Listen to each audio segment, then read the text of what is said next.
Zonja Bregu, faleminderit për këtë intervistë. Në optikën tuaj si sekretare e përgjithshme e Këshillit të Bashkëpunimit Rajonal, cila do të ishte vlera e këtij samiti që po përmbyllet sot në Tiranë me liderët e Ballkanit Perëndimor dhe komisionerin e Schengenit? Para takimi i liderëve të 6 vendeve, e dyta sepse ky samit zhvillohet në prag të samitit Berlinit, ku janë një sër agendash dhe detyrime që liderët e rajonit i kanë firmosur po vetë 10 në nëntor dhe të cilat duhet fillojnë të bëhen realitet. E treta është e rëndësishme për lajmet të cilat edhe komisioneri solli, pra përpjekja më e madhe le të themi për përqendrimin e investimeve në projektet që janë të rëndësishme për rajonin. Flas kryesisht për grantet, jo për ato që do të jenë kredi, me 500 milionë euro grantet të cilat do të jenë për projekte jo vetëm të infrastrukturës, por ato të infrastrukturës digjitale, sepse nuk i referohemi vetëm infrastrukturës fizike ndërmjet vendeve të rajonit.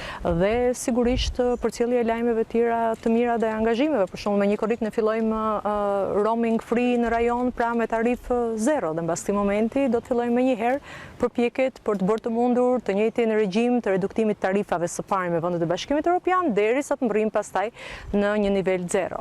Apo mbajtja dhe çuarja më tej e asaj që ishte një nga historitë e suksesshme të rajonit. Ne nuk u bllokuam gjatë pandemisë as për ushqime dhe as për ilaçe në rajon. Fjalën për korridorin e Gjelbër. Kam fjalën për korridorin e Gjelbër që është një nga ato iniciativa të cilat na bën të ndihemi krenar për faktin sepse e iniciuam dhe sot kemi marrë lajmin e mirë që një nga vendet anëtare të Bashkimit Evropian, Greqia, është gati që ta nisë projektin pilot për të bërë të mundur mbajtjen e kufive hapur për mallrat edhe për ilaçet me vendet e Ballkanit, pra kufiri ndërmjet Greqisë dhe Maqedonisë Veriut.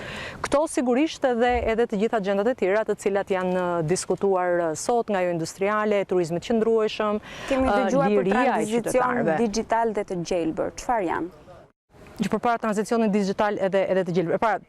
Tranzicioni digital është kalimi i fazës e ekonomive tona atje ku sot janë edhe vendet më të zhvilluara. Për shembull, gjitha vendet tona kanë nevojë për një sistem broadbandi rajonal. Nevoja për investime gjithashtu është e madhe. I thash pak më parë që me të vërtetë do të jenë 500 milionë euro grante nga Bashkimi Evropian, por vetëm broadbandi për Shqipërinë kushton 600 milionë. Mendoni se sa nevojë ka për të mbledhur fonde nga donatorët dhe njëkohësisht edhe kredit buta nga bankat. Tranzicioni i Gjelbër, kjo është një sfidë botërore, gjithë flasin për ndryshimin e klimës sot.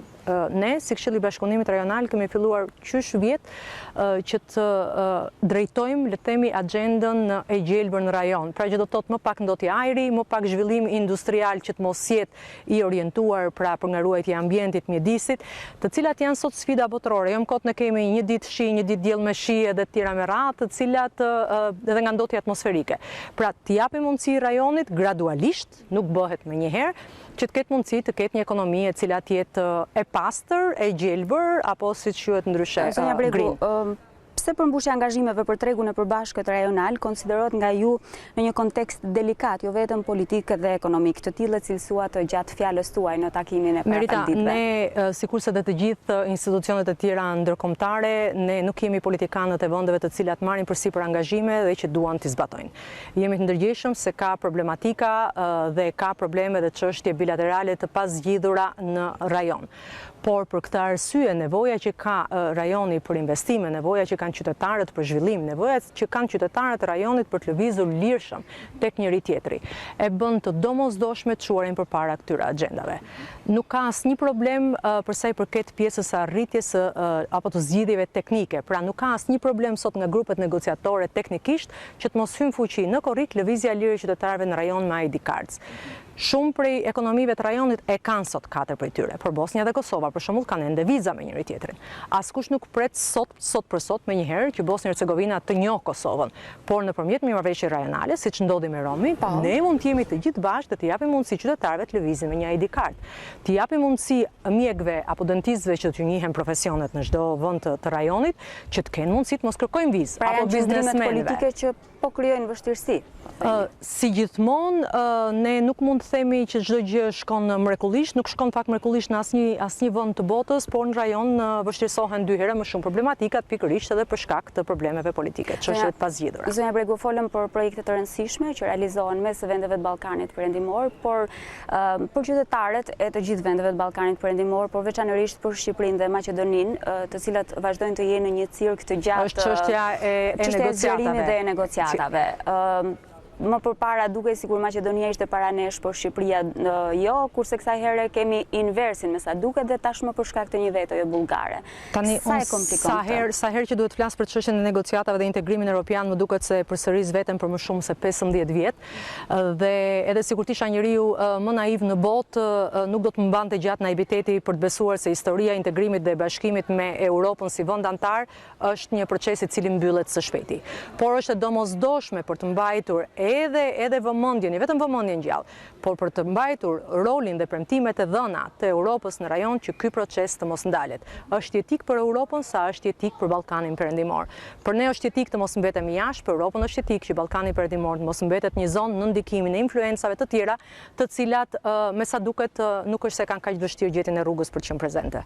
Doja të citoja edhe diçka që ju keni thënë tek fjalimi para pak ditësh. E ardhmja nuk qëndron në marrëveshje samitësh, por tek ato gjëra që janë thelbësore për jetën e banorëve të rajonit ton, si largimi popullsisë, arsimi, biznesi, teknologjia, vendet e punësimit, digitalizimi, konjektiviteti e të tjerë. A ka sipas jush një realitet të largët mes marrëveshjeve që arrihen dhe mënyrës se si ato zbatohen në realitet? Besoj ju i keni të dhëna ato që i keni matës të përvitshëm në rajon për shkak të barometrit. Jemi në përgjithësi shumë më të mirë për të nënshkruar marrëveshje se sa në zbatimin e tyre. Dhe kjo nuk ndodh vetëm në marrëveshjet rajonale. Është një sfidë edhe për çdo qeveri të çdo vendi. Jemi më të mirë në programim se sa jemi në zbatim edhe në implementim.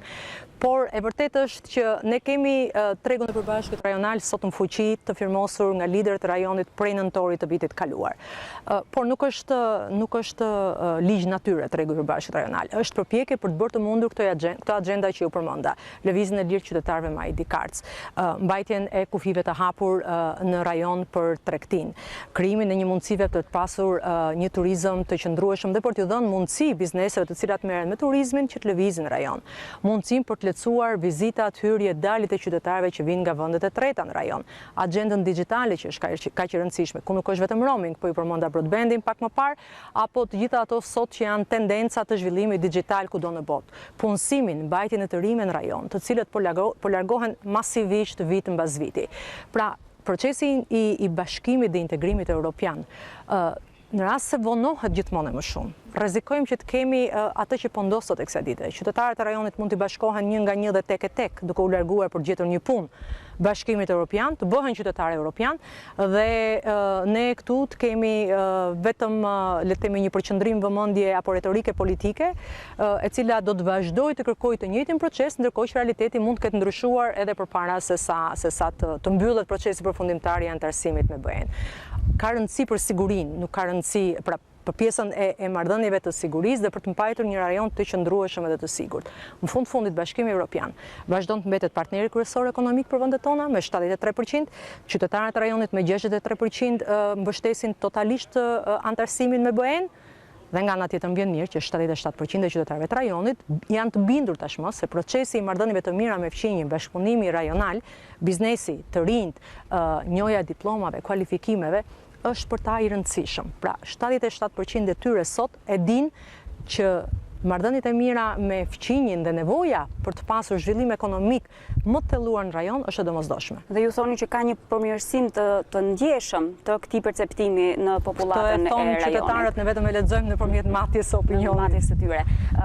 Një domethënie për ju rifillimi i dialogut mes Serbisë dhe Kosovës, edhe në këtë kontekst rajonal, edhe në atë çfarë qytetarët dhe Serbisë dhe të Kosovës në realitet mund të shpresoj shumë, me datë 15 fillon rikthehet, po të themi, dialogu, dhe sigurisht që është përqendrim dhe dialogu zhvillohet ndërmjet Prishtinës edhe Beogradit, por ka rëndësi jetike edhe për gjithë rajonin. Shumë faleminderit për këtë intervistë. Fund të mbar.